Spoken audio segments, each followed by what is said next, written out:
Assalomu alaykum do'stlar.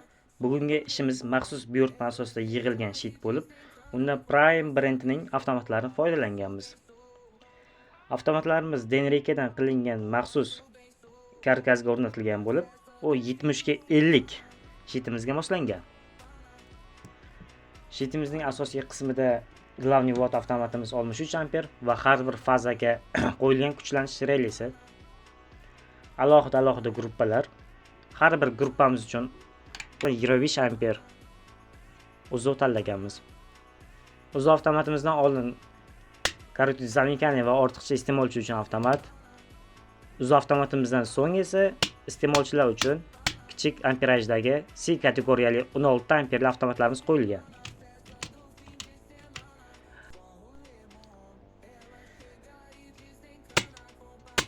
Avtomatimizning uzuvlarini ishlash prinsipini tekshirib ko'ramiz. Tak. Kirish kuchlanishimiz 211 bir fazada.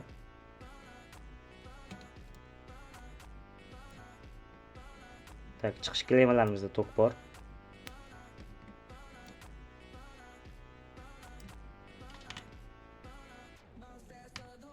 Test rejimida uzuvimiz yaxshi ishlayapti.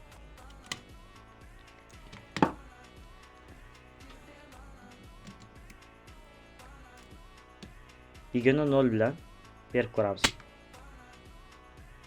Birinchi gruppadagi uzuvimiz tashidi.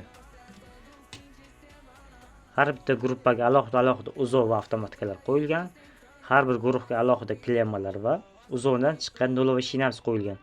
Birinchi uzuv, ikkinchi uzuv va uchinchi gruppamizning uzuvisi. Bu yerda ikkita gruppadan nula va boshqa gruppaning fazasini tekshirib ko'ramiz. Bir degani ikkita gruppamiz ham tashidi, ikkita uzuvimiz ham to'liq holatda ishlab berdi. Sheetimizda orqa qismini ko'rsatadigan bo'lsak, karkasga berilgan ishimiz.